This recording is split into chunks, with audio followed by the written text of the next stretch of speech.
ప్రణాళికతో కూడిన యేసుప్రభు జీవితం అనే పాఠాన్ని నేర్చుకున్నామండి. ప్రణాళికతో కూడిన యేసుప్రభు జీవితం. లోకాసు వార్త 24వ అధ్యాయము 44వ వచనం ఈరోజు మనం పరిశీలన చేద్దామండి. లోకాసు వార్త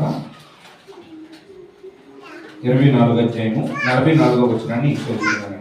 అంతటా ఆయన మోషే ధర్మశాస్త్రములోను ప్రవక్తల గ్రంథములలోను కీర్తనలలోను నన్ను గూర్చి వ్రాయబడినవన్నీ నెరవేరవలనని నేను మీ యొద్ద ఉండినప్పుడు మీతో చెప్పిన మాటలు నెరవేరినవని వారితో చెప్పాను. యేసుక్రీస్తు వారు స్వయంగా చెప్తూ ఉన్నారు, నన్ను గూర్చి ధర్మశాస్త్రంలో ఉంది, ప్రవక్తల గ్రంథాల్లో ప్రవచించబడ్డాయి, కీర్తన గ్రంథంలో కూడా నా గురించి రాయబడ్డాయి, అవన్నీ కూడా మీ మధ్యలో నెరవేరాయి అని యేసుక్రీస్తు వారు తెలియజేయడం అనేది ఇక్కడ మనం చూస్తూ ఉన్నామండి. కాబట్టి యేసుక్రీస్తు జీవితం అనేది ఏదో ఆకస్మికంగా జరిగినటువంటిది కాదండి. ఇది ప్రణాళికతో కూడింది. అందుకే మన పాఠానికి ఏం పేరు పెట్టుకున్నామండి? ప్రణాళికతో కూడిన యేసుప్రభు జీవితం అని పేరు పెట్టుకున్నాం. ప్రణాళిక అంటే ఏంటండి?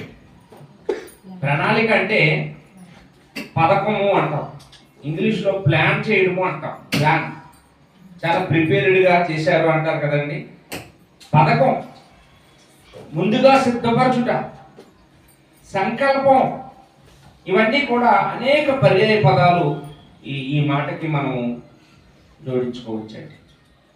అలాగే ఇక్కడ యేసుప్రభు జీవితం, యేసు అనే మాటకు అర్థం ఏంటండి?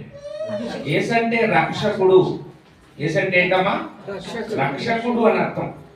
గాబ్రియేలు దేవదూత మరియతో మాట్లాడినప్పుడు మొట్టమొదటిసారిగా మరియకు దర్శనంలో కనిపించి మాట్లాడినప్పుడు ఒక మాట చెప్పారండి.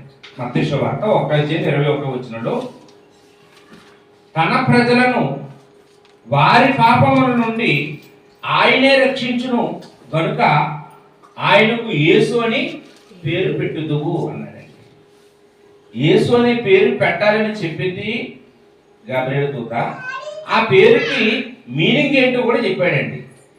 పాపాల నుండి రక్షించేవాడు, అందుకని ఆయనకి యేసు అని పేరు పెట్టండి అన్నాడు. కాబట్టి యేసు అంటే అర్థం ఏంటమ్మా? రక్షకుడు అని అర్థం అండి. రక్షకుడు అని అర్థం.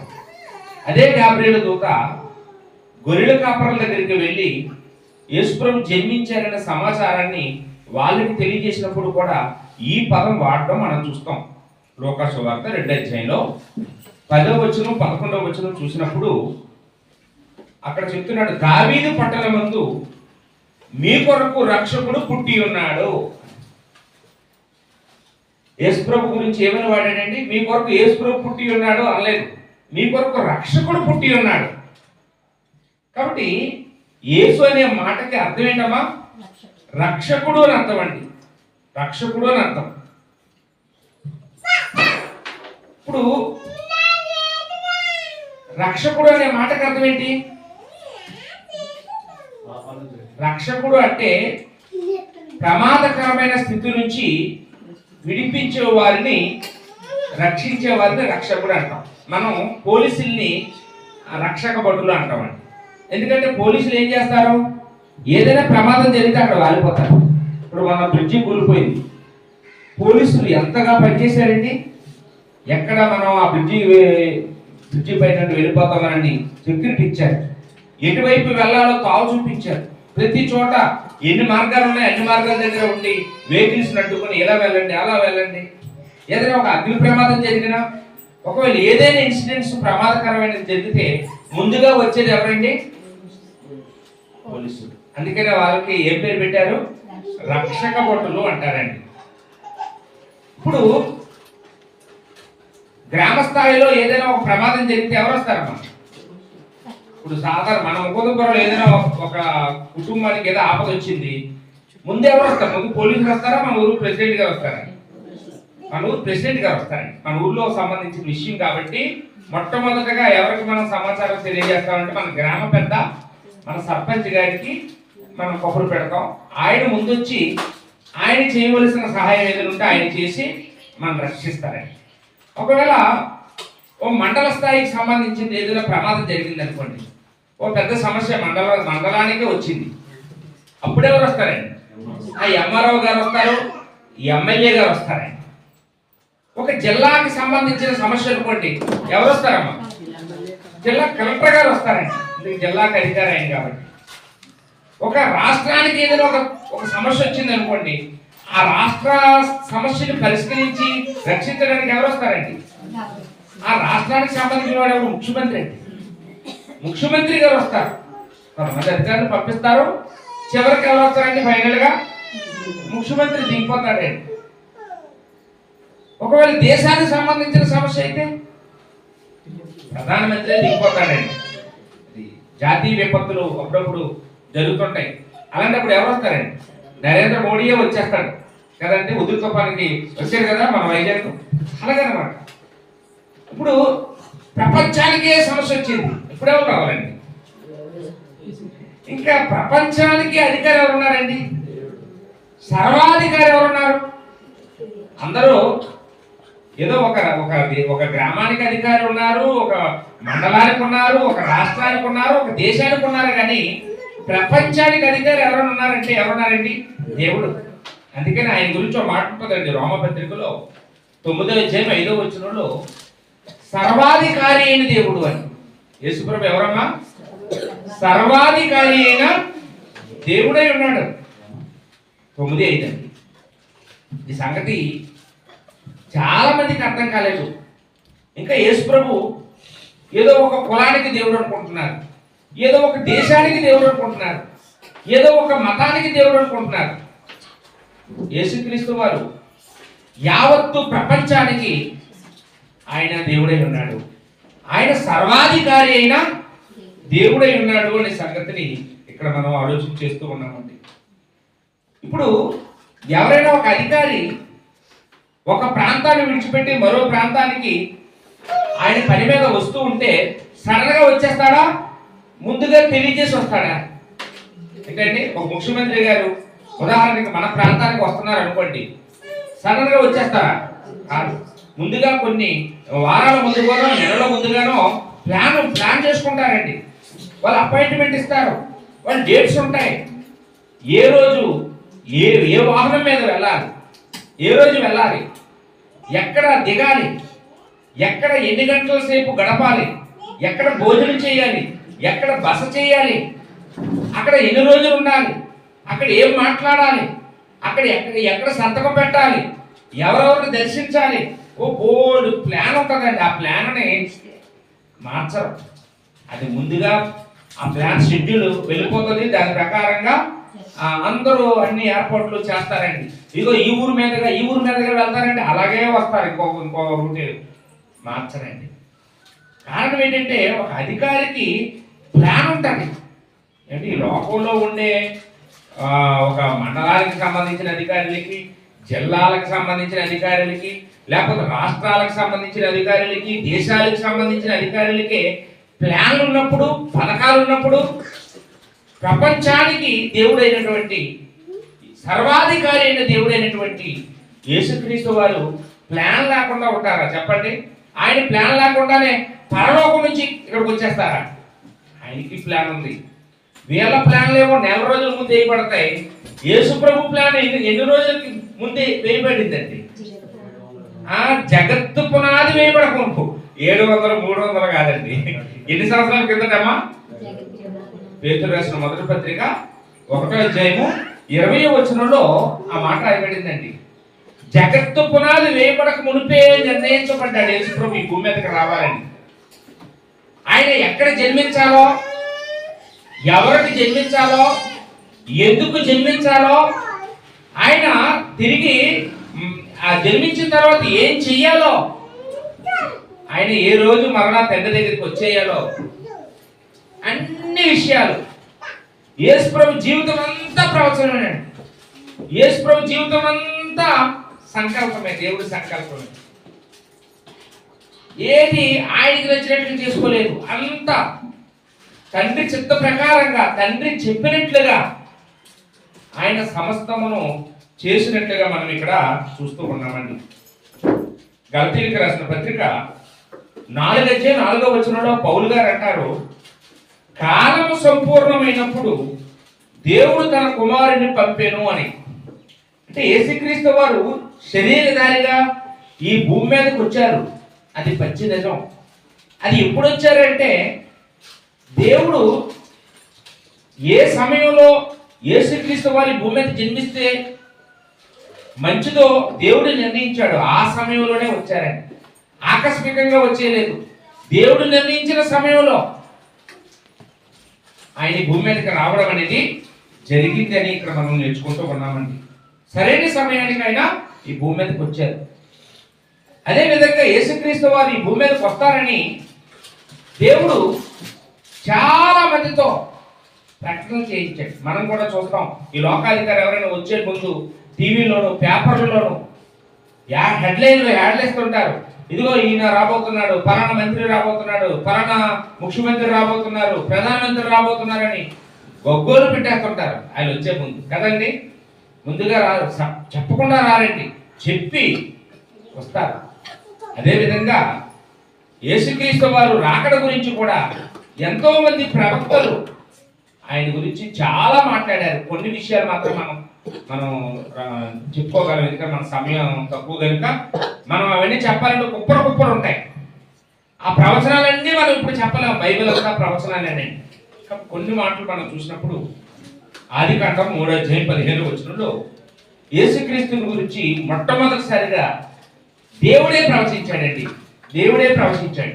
ఆదికాండం 3:15 మనం చూస్తే, ఆయన స్త్రీ సంతానంగా జన్మిస్తారని, సాతాను తల చితకొడతాడని, నీకును స్త్రీకి వైరం కొలుగు చేస్తారని దేవుడు సాతానుతో చెప్పాడండి. ఈ ప్రవచనం సాతానికి ముందుగా ఇన్ఫర్మేషన్ ఇచ్చాడండి. శత్రువుకి కాసుకో అంటున్నాడు అనమాట. దేవుడు ఎప్పుడు కూడా ఏం చేస్తాడమ్మా, ఏం చేసినా ముందు ఎవరికి చెప్తాడని చెప్పుకున్నాం బైబిల్లో. యోబు గురించి అయినా కానీ, అది మోషే గురించి అయినా కానీ మనం పాఠంలో చెప్పుకున్నాం. సాతాను గారికి చెప్తాడు ముందు, ఎందుకంటే ఛాలెంజ్ చేస్తాడండి దేవుడు. ఇదిగో నా కుమారుడిని స్త్రీ సంతానంగా పుట్టే. సంఖ్యాకాండం 24:17 సంఖ్యాకాండం 24:17 నక్షత్రము యాకోబులో ఉదయించును, రాజదండము ఇశ్రాయేలులో నుండి లేచును అన్నాడు. అంటే యేసుక్రీస్తు వారు ఇశ్రాయేలులో జన్మిస్తారని, లేకపోతే యేసుప్రభు జన్మించినప్పుడు ఒక నక్షత్రం ఇశ్రాయేలు దేశంలో పుడుతుందని, యేసుక్రీస్తు వారు రాజదండం పట్టుకుంటారని, అంటే రాజు అవుతారని, యేసు రాజు అవుతాడని ఆ సంఖ్యాకాండ 24:17 బిలాము ప్రవక్త ద్వారా దేవుడు తెలియజేయించాడండి. యేసు ప్రభు రాజవడం ఆకస్మికంగా జరిగిపోయిందా, ముందుగా ప్రవచింపబడిందా? అంతా జీవితం అంతా కూడా ప్రవచనమేనండి. అపోస్తుల కార్యం 3:12 చూస్తే, అపోస్తుల కార్యములు 3:12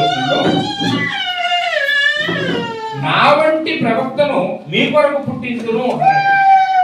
దేవుడు నా వంటి ఒక ప్రవక్తను మీలో నుండి పుట్టించును అని ఆనాడు మోషే గారు చెప్పిన ప్రవచనాన్ని ఇక్కడ పేతురు గారు కోడ్ చేసి యేసుప్రభు గురించి మాట్లాడుతూ చెప్పారండి. అంటే యేసుప్రభు ఎవరి వంటి ప్రవక్తగా పుట్టాడు? మోషే వంటి ప్రవక్త. మోషేతో సమానుడా యేసుప్రభు? ఈ మాటను బట్టి కానే కాదండి. మోషేలో ఉండే కొన్ని గుణలక్షణాలు యేసుప్రభులో కూడా ఉన్నాయి, అంతే తప్ప మోషే యేసుప్రభు సమానుడు కాదు. మోషేలో ఉన్న గుణలక్షణాలు యేసుప్రభులో ఏం కనపడతాయి? ఆయన మోషే అంట భూమి మీద ఉన్న వారు అందరికంటే మిక్కిలి సాత్వికుడంట. యేసుప్రభులో ఏ గుణం కనపడుతుంది? సాత్వికం. నేను సాత్వికుడును, దీన మనసు గలవారు అని మత్తయి సువార్త 11:29 యేసుప్రభు వారు తెలియజేయడం అనేది మనం అక్కడ చూస్తామండి. అలాగే మోషే గురించి మరో మాట ఉంటుంది. మోషే అంట దేవుని ఇంటిలో నమ్మకస్తుడంట. హెబ్రీ పత్రికలో మనం ఆ మాట చూస్తామండి, దేవుని ఇంటిలో నమ్మకస్తుడుగా ఉండి అని. మరి యేసుప్రభు అండి దేవుని ఇంటి పైన నమ్మకస్తుడిగా ఉన్నాడు. అంటే నమ్మకస్తుడు అనే మాట మోషేకి వాడబడింది, యేసుప్రభుకి వాడబడింది. కాబట్టి ఇక్కడ చెప్తున్నది ఏంటంటే, ఇదిగో నా వంటి ఒక ప్రవక్తను దేవుడు మీలో నుండి పుట్టించును అని ఆనాడు మోషే గారు తెలియజేసిన సంగతి ఏంటంటే, యేసుప్రభుకి మోషేకి కొన్ని పోలికలు ఉన్నాయి. వాస్తవానికి యేసుప్రభులో చాలా మంది పోలికలు ఉన్నాయండి. సొలొమోను వంటి జ్ఞానం ఎవరిలో ఉందండి? యేసుప్రభులో ఉంది. దావీదుతో పోల్చబడ్డాడు యేసుప్రభు వారు, యోనాతో పోల్చబడ్డాడు యేసుప్రభు వారు. చాలా మంది సద్గుణాలు, అన్ని సద్గుణాలు కూడా బైబిల్లో ఉండే భక్తులందరి సద్గుణాలు కూడా ఎవరిలో లిప్తములై ఉన్నాయండి? యేసుప్రభులో ఉన్నాయని ఇక్కడ మనం నేర్చుకోబోతూ ఉన్నామండి. యెషయా గ్రంథం 7:14 మనందరికీ బాగా తెలిసిన మాట. కన్యక గర్భవతి అయి కుమారుని కొనను.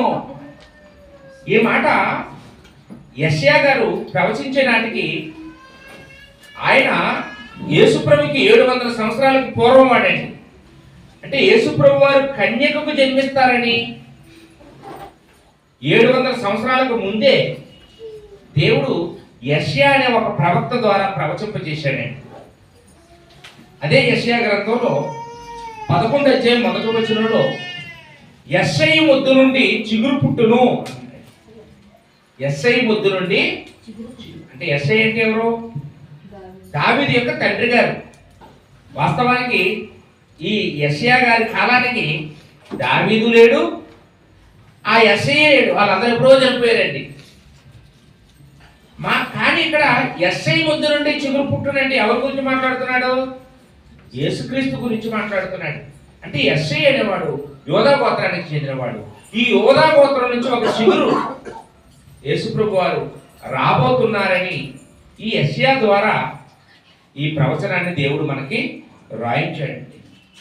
మీకా గ్రంథం 5:2 యేసుక్రీస్తు వారు ఏ గ్రామంలో జన్మించబోతున్నారో మీకా ప్రవక్త ద్వారా కూడా దేవుడు తెలియజేశాడు.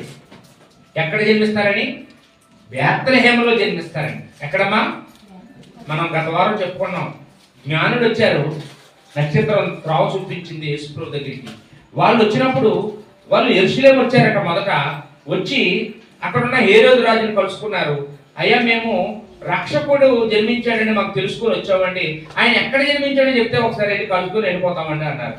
అంటే నాకు తెలియదండి, ఆగండి ధర్మశాస్త్రం తెప్పిస్తానని ఆ లేవీల్ని ఆ ధర్మశాస్త్రం తీసుకొని రమ్మని చదవమంటే వాళ్ళు చదివి చూపించారట. ఏది వచ్చినా చూపించారండి. ఈ మీకా గ్రంథం 5:2 చదివి, ఇదిగోండి బేత్లెహేములో జన్మిస్తారని రాయబడింది, కాబట్టి మీరు ఎక్కడికంటే అక్కడ తిరగక్కర్లేదు, తిన్నంగా బేత్లెహేముకి వెళ్ళిపోండి అన్నారండి. అదొక చిన్న గ్రామం, ఒక అల్పమైన గ్రామం. ఆ గ్రామంలోనే జన్మిస్తారని ప్రవచించబడింది. ఆ గ్రామంలోనే యేసుప్రభు వారు జన్మించినట్టుగా మనం ఇక్కడ చూస్తూ ఉన్నామండి.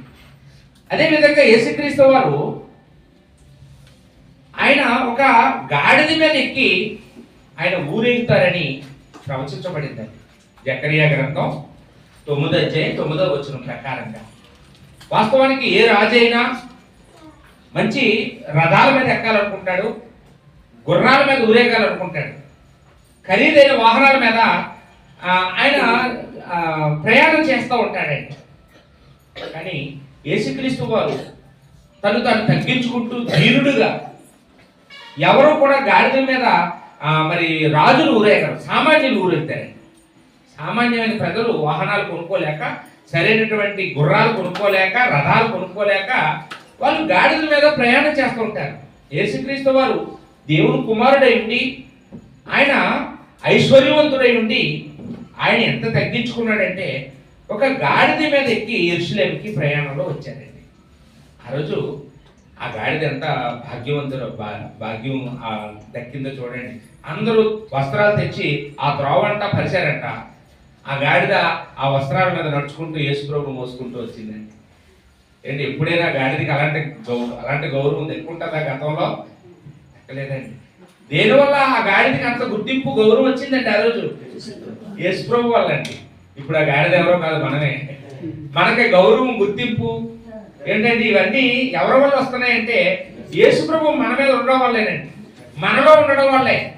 మనం యేసుప్రభు కలిగి ఉండకపోతే మనం శూన్యం అండి. యేసుప్రభు మనతో ఉంటే మనం గుర్తింపు పొందుతాం, గౌరవించబడతాం, ఆశీర్వదించబడతాం, దీవించబడతాం. అది ఆ జకరియా 9:9 మనకి రాయబడిన ప్రవచనం అండి. అదేవిధంగా మలాకీ గ్రంథంలో కూడా 4:2 అక్కడ యేసుప్రభు గురించి నీతి సూర్యుడు ఉదయించును అనే మాట ఉందండి. మలాకీ గ్రంథం 4:2 నీతి సూర్యుడు ఉదయించును, ఆయన రెక్కలు ఆరోగ్యము కలుగు చేయను. సూర్యుడు అంటే తూర్పును ఉదయించే సూర్యుడు గురించి కాదు ఈ ప్రవచనం.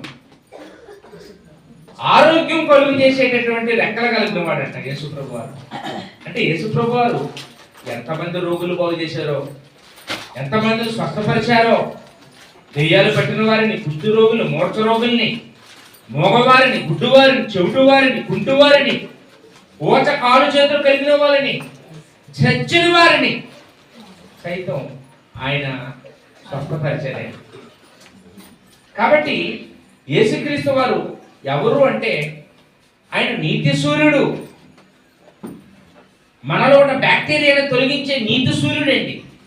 ఆయన వెలుగు ఒక్కసారి ఎవరి మీద అయితే పడుతుందో వాళ్ళ దరిద్రం పోద్ది, వాళ్ళ జబ్బులు పోతాయి. ఒక మాటలో చెప్పాలంటే ఆత్మీయ రోగాలు పోతాయి. చాలా మంది మాట పట్టుకొని మా భౌతికమైన రోగాలన్నీ పోతాయి కావాలనుకుంటుంటారు. ఇప్పుడు పోవు, కానీ ఆనాడు పోయే. ఒకళ్ళు ఇప్పుడు పోకపోవచ్చు, కానీ ఆత్మీయ రోగం మాత్రం 100% పోతాయి. మన పాపాలు మాత్రం 100% పోతాయండి యేసుప్రభువుని నమ్ముకుంటే. లోకాసువార్త 10:23 మనం చూసినప్పుడు యేసుక్రీస్తు వారు శిష్యులతో మాట్లాడుతున్న మాటను ఇక్కడ మనం చూసినప్పుడు లోకాసువార్త అప్పుడు ఆయన 10:23 అండి. అప్పుడు ఆయన తన శిష్యుల వైపు తిరిగి, మీరు చూచుచున్న వాటిని చూచు కన్నులు ధన్యములైనవి. అనేక మంది ప్రవక్తలను, రాజులను మీరు చూచినవి చూడగోరి చూడకము, వినురుగోరి వినకము ఉండరని మీతో చెప్పుచున్నానని ఏకాంతమందు వారితో అనేను. యేసుక్రీస్తు వారు శిష్యులతో మాట్లాడుతున్నాడండి. శిష్యులు ఫీలింగ్ ఆయన బాగా తెలుసండి, మన ఫీలింగ్ తెలుసండి. ఎప్పుడైనా మనం ఎవరితోనైనా మాట్లాడేటప్పుడు వాళ్ళ ఫీలింగ్ని బట్టి మనం మాట్లాడుతున్నాం. యేసుక్రీస్తు వారు శిష్యులతో ఏమంటారంటే, మీరు ధన్యులైనా, మీ కళ్ళు ధన్యమైనవి, మీ చెవులు ధన్యమైనవి అంటారు.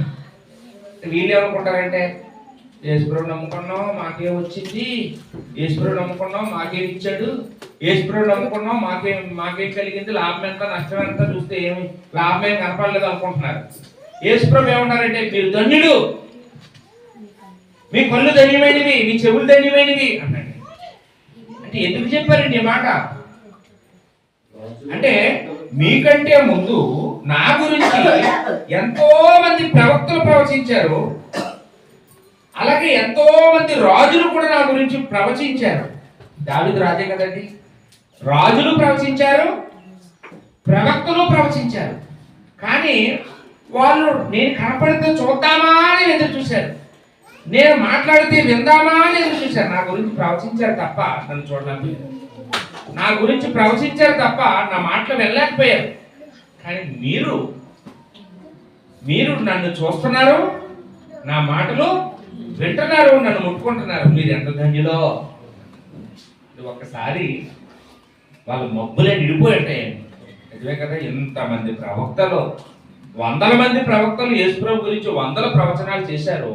కానీ వాళ్ళకి ఎవ్వరికీ లేని భాగ్యం, ఆయన చూసే భాగ్యం, ఆయన మాటలు స్వయంగా వినే భాగ్యం మాకే కలిగింది. కాబట్టి మేము నిజంగా మా కళ్ళు ధన్యమైనవి, నిజంగా మా చెవులు ధన్యమైనవి అని వాళ్ళు ఆనందించాలని ఆ మాట చెప్పారు.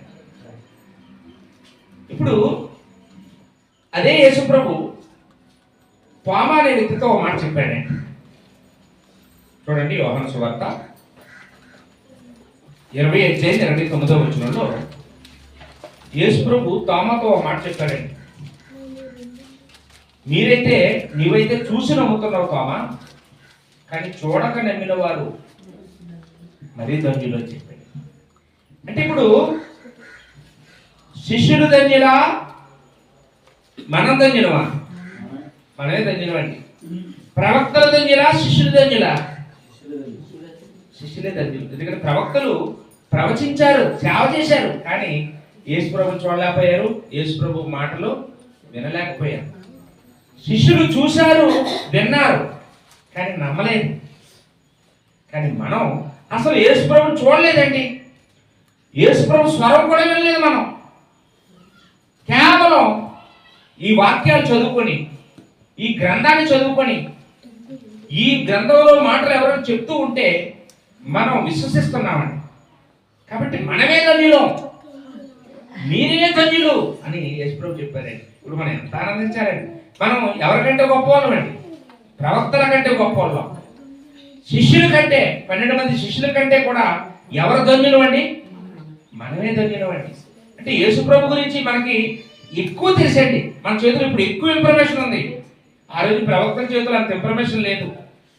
ఆ శిష్యుల చేతిలో కూడా ఆ పాత నిబంధనలో ఉన్న 39 పుస్తకాలే ఉన్నాయి, కానీ ఈ కొత్త నిబంధనలో ఉన్న పుస్తకాలు వాళ్ళ చేతిలో లేవు. అప్పటికి మన చేతిలో ఉన్నాయండి. అటు పాత నిబంధనల పుస్తకాలు ఉన్నాయి, ప్రవచనాలు ఎన్నో ఉన్నాయి. ఈ కొత్త నిబంధనలో కూడా 12 మంది చేసిన సేవ అంతా కూడా, అపోస్తలుడైన పౌలు చేసిన సేవ అంతా కూడా మన చేతిలో ఉంది. ఇప్పుడు మనం ఇదంతా చదువుకొని మనం విశ్వసించగలుగుతున్నామండి. మనం ఎంత ధన్యులమో చూడండి. మనం ఎంత దీవించబడ్డా, మన కళ్ళు ఎంత ధన్యమైనవి, మన చెవులు ఎంత ధన్యమైనవి అనేది ఒకసారి మనం ఆలోచన చేయండి. కాబట్టి ఇప్పటివరకు నేను చెప్పాలనుకుంది ఏంటంటే, యేసుక్రీస్తు వారు ఆకస్మికంగా జన్మించలేదు. ఆయన జన్మకి ముందే ఒక ప్రణాళిక ఉంది. ఆ ప్రణాళిక అది దేవుడు జగత్తు పునాది వేయబడకొనిపే నిర్ణయించింది. ప్రవక్తల ద్వారా ప్రవచింపజేసినది. ఆకస్మికంగా జరిగిపోయింది కాదు. కానీ దాన్ని మనం తెలుసుకోగలిగాం, దాన్ని మనం నమ్ముతున్నామంటే మనం ఎంతో ధన్యులము అనే విషయాన్ని మనం ఆలోచించేసాం. ఇక రెండో సంగతిగా, యేసు ప్రభు వారు శరీరధారిగా జన్మించడానికి కారణాలు ఇందాక మనం చెప్పుకున్నాం. ఒక అధికారి ఒక ప్రాంతం నుంచి మరో ప్రాంతానికి రావడానికి ఒక కారణం ఉంటుంది, ఉద్దేశం ఉంటుంది. ఊరికినే ఏ పని లేదని కాలం వేస్ట్ చేసుకుని వస్తాడా? ఏంటండి, ఏదో ఒకటి చేయడానికి ఒక ప్రాంతం నుంచి ఒక శంకుస్థాపన చేయడానికో, ఓపెనింగ్ చేయడానికో, దేనికో దానికి వస్తూ ఉంటారండి. కాబట్టి యేసుక్రీస్తు వారు ఈ భూమి మీదకి ఎందుకు వచ్చారు? ఇవి కూడా అనేక మాటలు ఉన్నాయండి బైబిల్లో, కుప్పలు తెప్పలుగా ఉన్నాయి. అవన్నీ చెప్పుకోవడానికి మనకి టైం సరిపోదు. కానీ రొటీన్గా ఎప్పుడు విన్న విషయాలే, నశించిన దాన్ని వెతికి రక్షించడానికి వచ్చాడని, ప్రాణం పెట్టడానికి వచ్చాడని, రక్తం చెందించడానికి వచ్చాడని, ఏంటి పాపం నుంచి విడిపించడానికి వచ్చాడని, ఈ మాటలు కాకుండా కొన్ని కొత్త సంగతులు ఈరోజు మనం ఒక 3 సంగతులు ఆలోచించుకొని మనం ముగించుకున్నామని జాగ్రత్తగా చూద్దాం. యేసుక్రీస్తు వారు ఈ లోకానికి రావడానికి గల ఒక ఉద్దేశాన్ని నేను మీకు ఇక్కడ చెప్పబోతూ ఉన్నాను. ప్రసంగి గ్రంథం 10:15. ప్రసంగి గ్రంథం 10:15.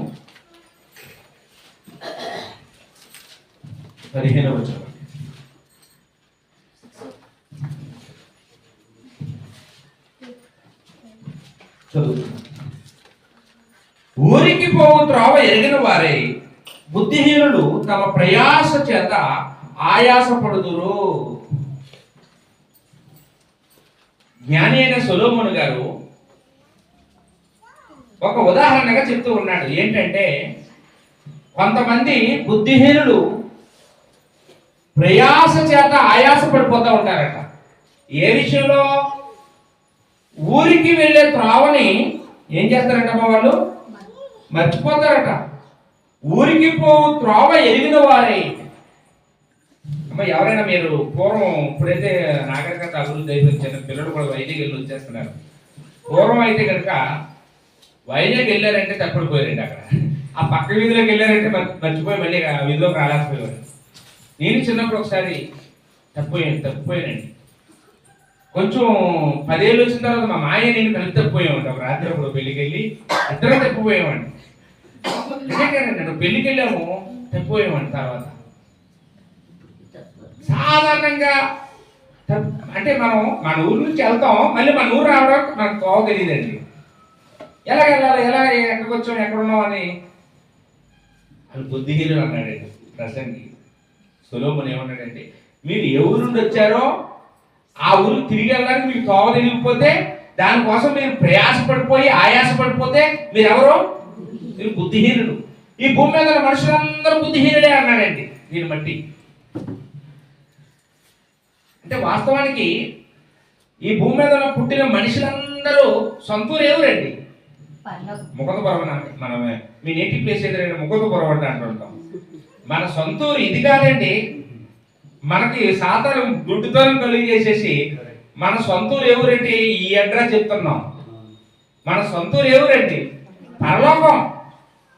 పరలోకంలో ఎక్కడున్నాం మనం? దేవుడి యొక్క సంకల్పంలో ఉన్నాం, దేవుడు ఆలోచనలో ఉన్నాం. దేవుడు జగత్తు పునాది వేయబడక మునిపే మనందరి గురించి ఆలోచన చేశాడు. మన గురించే భూమిని ఆకాశాన్ని చేశాడు.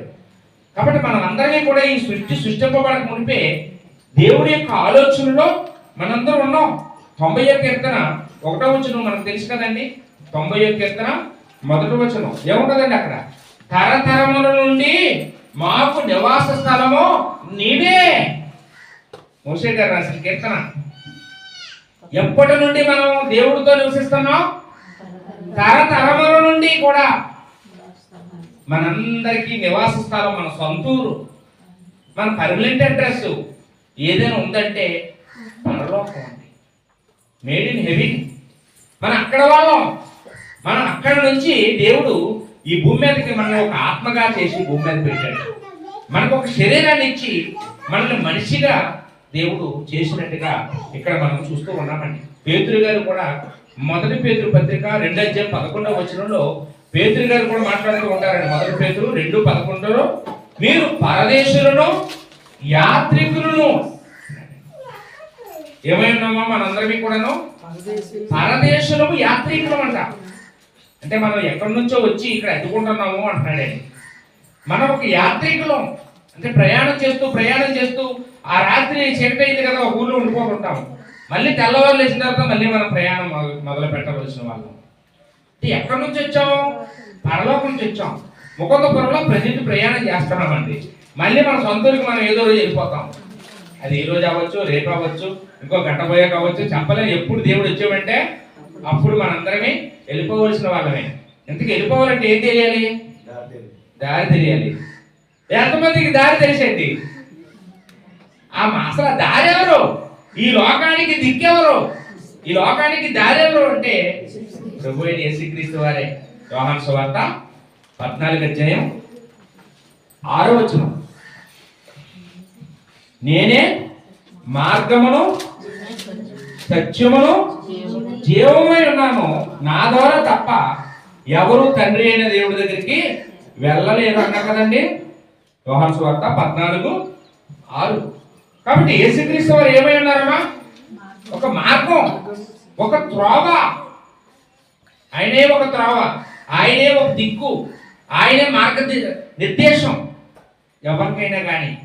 త్రోవ తప్పిన బుద్ధిహీనులందరికీ కూడా, ప్రయాస పడుతున్న వారందరికీ కూడా. మనకు మత్తయి సువార్త 11వ అధ్యాయం 28వ వచనంలో ప్రయాసపడి భారము మోసుకొనుచున్న సమస్త జనులారా నా యొద్దకు రండి, నేను మీ ప్రయాసానికి నేను దారి చూపిస్తాను. మీరు త్రోవలు ఏమైనా తప్పిపోయి ఉంటే నా దగ్గరికి రండి, నేను అసలు త్రోవ, నేనే ఆ త్రోవ.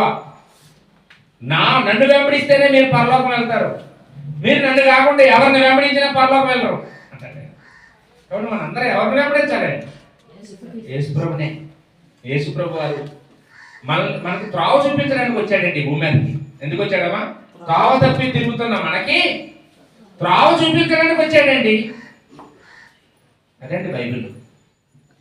ఇక రెండో విషయంగా మనం చూసినప్పుడు 2 కొరింథీ పత్రిక 8వ అధ్యాయం 9వ వచనంలో ఇక్కడ కూడా యేసుక్రీస్తు వారు ఈ భూమి మీదకి ఎందుకు వచ్చారో మనం ఆలోచన చేయగలుగుతున్నామండి. 2 కొరింథీ 8వ అధ్యాయము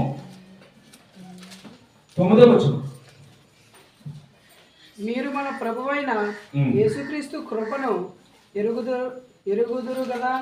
ఆయన ధనవంతుడైన పుణ్యు మీరు తన దారిద్ర్యముల వలన ధనవంతులను కావాలని మీ నిమిత్తము దరిద్రుడ. కాబట్టి 9వ వచనంలో మనం నేర్చుకున్నది ఏంటంటే మనల్ని ధనవంతులు చేయడానికి యేసు ప్రభు ఈ భూమి మీదకి వచ్చారు. ఎందుకమ్మా? చాలా మంది ఈ మాటను ఏమర్థం చేసుకుంటారంటే, అయితే మా అప్పులైనా పోతాయా, అయితే మా మా సమస్యలైనా పోతాయా, అయితే మేము అప్పులు ఇచ్చే స్థాయికి వస్తామా అని అనుకుంటారు. అంటే యేసుక్రీస్తు వారు ఈ క్షయమైపోయే డబ్బులు ఇవ్వడానికి రాలేదండి ఈ భూమి మీదకి. సత్యమైన ధనాన్ని ఇవ్వడానికి వచ్చాడు, పరలోక ధనాన్ని ఇవ్వడానికి వచ్చాడండి. ఆయన వాస్తవానికి యేసుక్రీస్తు వారు ఆయన పరలోకంలో దేవుడితో సమానుడు.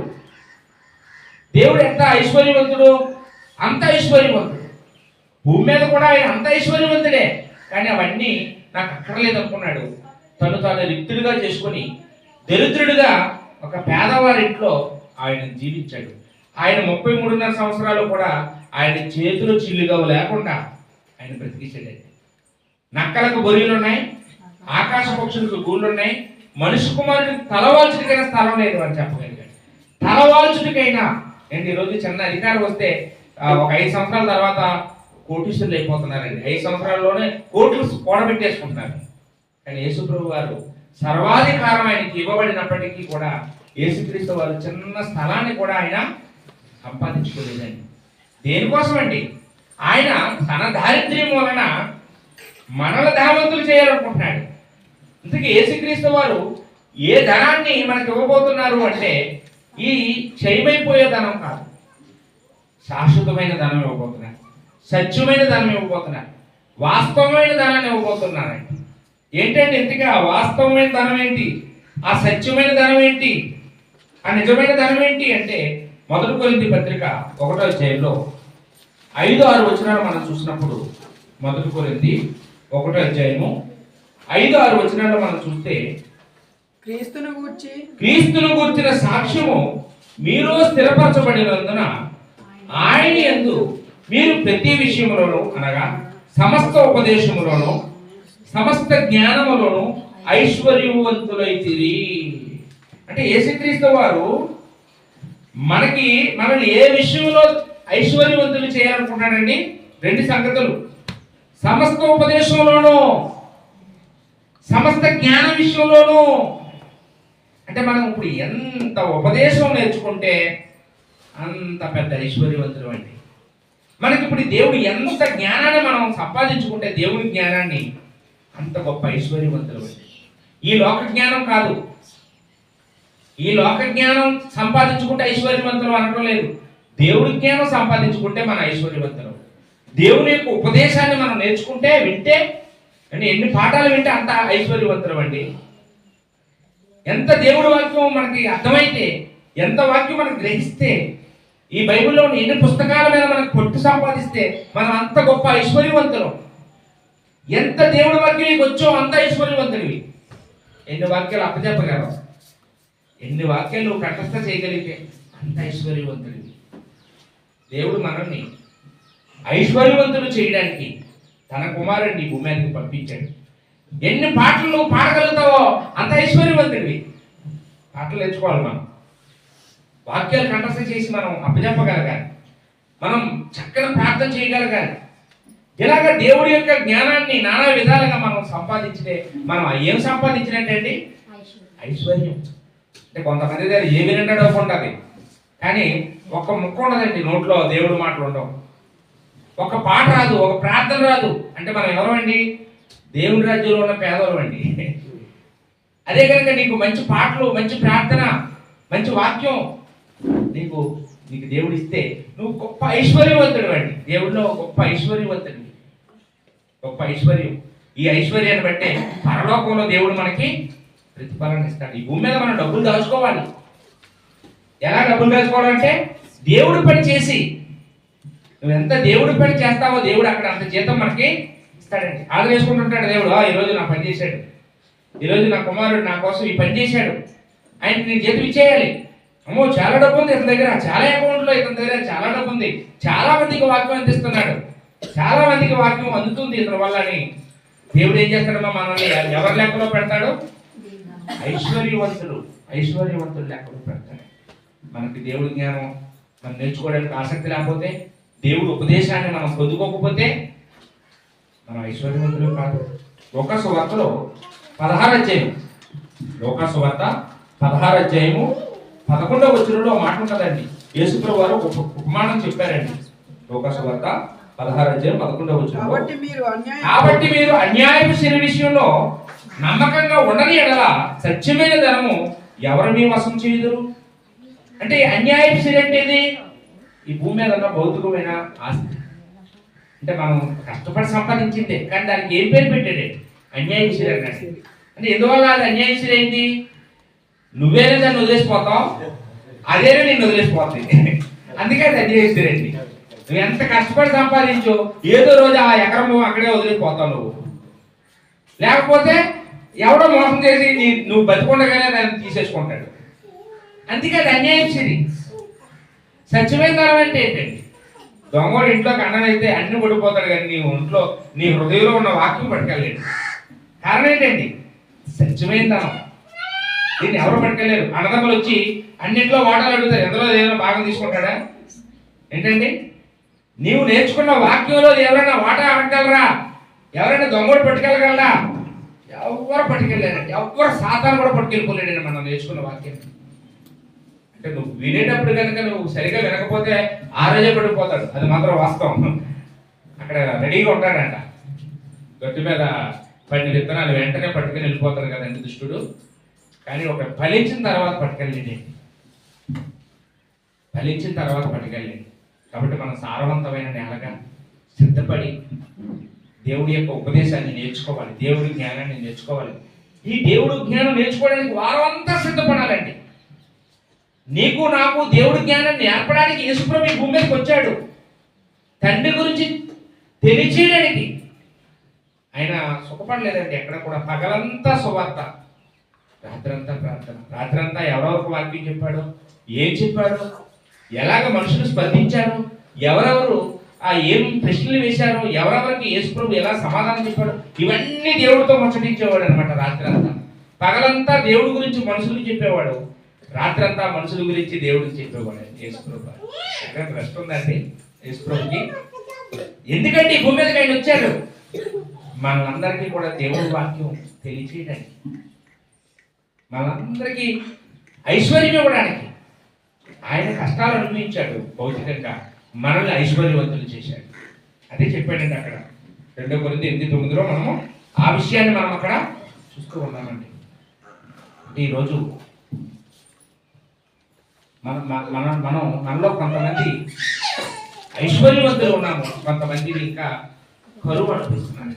కరువు. ఆమోసు గ్రంథంలో 8:11 దేవుడు మాటలు వినకపోవటం వలన వచ్చే కరువు అన్నాడండి. ఆమోసు గ్రంథం 8:11. అంటే ఆ ఇశ్రాయేలీయులు ఎలాంటి కరువు వినిపించారంటే అన్న వస్త్రాలు లేని కరువు కాదు.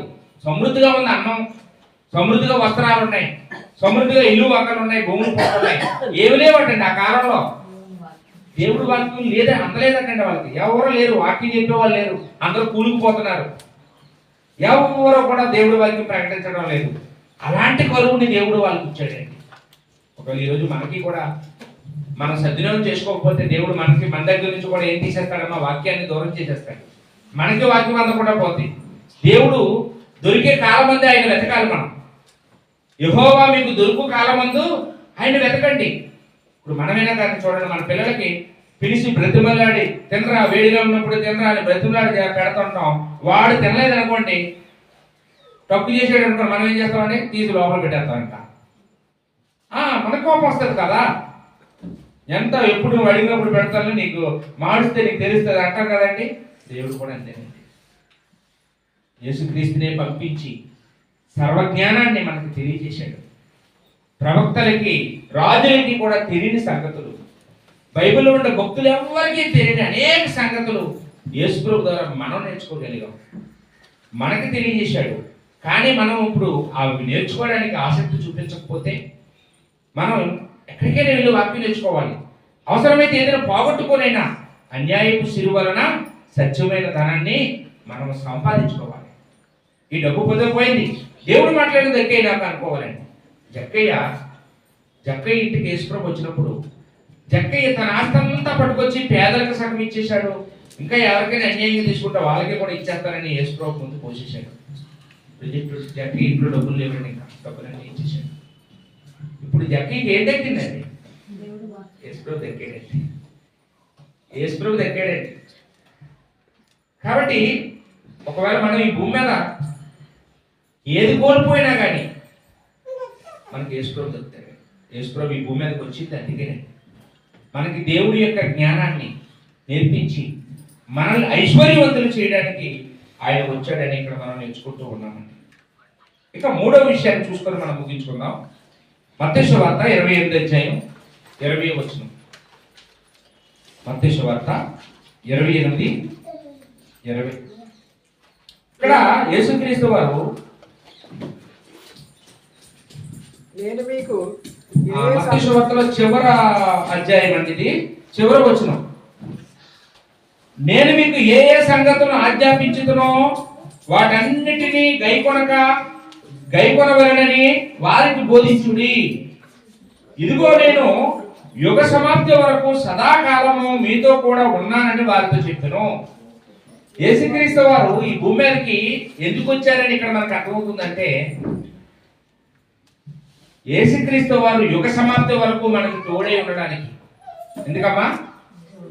యేసుక్రీస్తు వారు ఎప్పటి వరకు తోడుగా ఉంటారు? యుగ సమాప్తి వరకు. అంటే ఈ భూమి మీద తోడుగా ఉండడానికి పెళ్లి చేసుకుంటాం. భార్య తోడు. ఆదాముకి తోడు ఎవరండి? అవ్వమ్మ.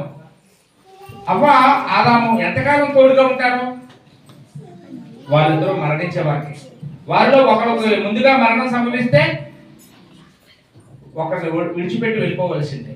ఈ భూమి మీద ఉన్న భర్త అయినా భార్య అయినా ఎంతకాలం తోడు ఉంటారండి? చచ్చిపోయే వారికి. చచ్చిపోయిన తర్వాత ఇంకా వాళ్ళకి మనకి సంబంధం ఉండదు.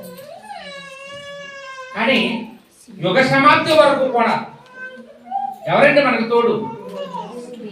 యేసుప్రభు. సదాకాలం అన్నాడు. అంటే మన మరణంతోనే కాదండి, మనం మరణించిన తర్వాత కూడా యేసుప్రభు వారు మనకి తోడుగానే ఉంటారు. పరలోకంలో దేవుడి రాజ్యంలో మనకి యేసుప్రభు వారు తోడుగా ఉంటారు. యెషయా గ్రంథంలో 7:14 వచనంలో ఇందాక మనం ఒక వచనం చదివాం. కన్యక గర్భవతి అయి కుమారుని కనును, అతనికి ఇమ్మానుయేలు అని పేరు పెట్టుదువు. ఇమ్మానుయేలు అంటే ఏంటంటే అర్థం? దేవుడు మనకి తోడు. అంటే యేసుక్రీస్తు వారి భూమి మీదకి ఎందుకు వచ్చారు అంటే మనందరికీ కూడా సదాకాలము యుగ సమాప్తి వరకు తోడే ఉండడానికి. మనుషులు తోడు కొంతకాలమే, కానీ యేసుక్రీస్తు తోడు యుగ సమాప్తి వరకు, సదాకాలము ఆయన మనకి తోడుగా ఉంటున్నాడు. కాబట్టి మనం బ్రతుకున్నా మనం చనిపోయినా మనకు తోడు. ఆయన మనల్ని విడవడు, ఎన్నడూ ఎడబాయడు. మనుషులు ఒకవేళ మనల్ని ఎప్పుడైనా విడిచిపెడతారేమో కానీ ఆయన విడిచిపెట్టాడు. కాబట్టి యేసుక్రీస్తు వారి భూమి మీదకి రావడానికి చాలా కారణాలు ఉన్నాయి. కాకపోతే ఎప్పుడు చెప్పుకునే విషయాలే కాకుండా 3 కొత్త సంగతులు మనం ఆలోచించేసాం. ఏంటంటే ఆ 3 ఏంటంటమ్మా? నెంబర్ 1, యేసుక్రీస్తు వారి భూమి మీదకి రావడానికి కారణం ఏంటి? మనకి త్రావు చూపించడానికి వచ్చాడు. రెండోది మనల్ని ఆత్మ సంబంధమైన ఐశ్వర్యవంతులుగా చేయడానికి వచ్చాడు. మూడోదిగా మనకి తోడుగా ఉండడానికి. ప్రెజెంట్ ఆయన వెళ్ళినప్పుడు ఆదరణకర్తను మనకి తోడుగా ఇచ్చాడు, పరిశుద్ధాత్మ. ఇప్పుడు మనకి పరిశుద్ధాత్మ తోడున్నాడు, యేసుప్రభు తోడున్నాడు. యేసుప్రభు తోడున్నాడు. మనల్ని ఎంత ఐశ్వర్యవంతులు చేశాడు యేసుప్రభు వారు? రాజులైనా యాజక సమూహంగా మనల్ని చేశాడు. ఎంత గొప్ప స్థానాన్ని మనకి ఇచ్చాడు. కాబట్టి యేసుక్రీస్తు వారు జీవితం గురించి మనం ఆలోచించేసాం. ప్రణాళికతో కూడిన యేసుప్రభు జీవితం ఏదో ఆకస్మికంగా జరిగిపోయింది కాదు. ఇదొక పొక్కుడు పురాణమో కల్పన కథో అంతకంటే కాదు. ఇది వాస్తవం. జగత్తు పునాది వేయబడ కొనిపే దేవుడి యొక్క ప్రణాళిక. ప్రవక్తలు ఎందరో ప్రవచించి నెరవేర్చబడిన ప్రణాళిక అండి. ధర్మశాస్త్రంలోను, ప్రవక్తల పుస్తకాల్లోను, కీర్తన గ్రంథంలోను నన్ను గురించి రాయబడినవన్నీ ఇదిగో నెరవేరబడ్డాయి అని యేసు ప్రభు వారు సవాలు చేసి చెప్పాడండి. కాబట్టి అలాంటి ప్రభువుని మనం నమ్ముకున్నాం, అలాంటి ప్రభువుని మనం తెలుసుకోగలిగాం. ఆనాడు వాళ్ళు చెప్పారు కానీ వాళ్ళు చూడలేకపోయారు. ఆనాడు కొందరు విన్నారు కానీ వాళ్ళు ధన్యులు కాలేకపోయారు. మనమైతే మనం చూడలేకపోయినా, మనం వినలేకపోయినా, ఆయన తాకలేకపోయినా ఈరోజు మనం కేవలం దేవుడి యొక్క వాక్యాన్ని బట్టి మనం విశ్వసించగలుగుతున్నామంటే మనం మరీ ధన్యులు. ప్రవక్తల కంటే, అపోస్తలుల కంటే మనం గొప్ప ధన్యులు, ఎంతో దీవించబడిన వాళ్ళం. కాబట్టి ఆ ఆనందంతో మనం బ్రతుకుతామండి. ఓపిక వాక్యం మీ అందరికీ నా వందనాలు చెల్లించుకుంటూ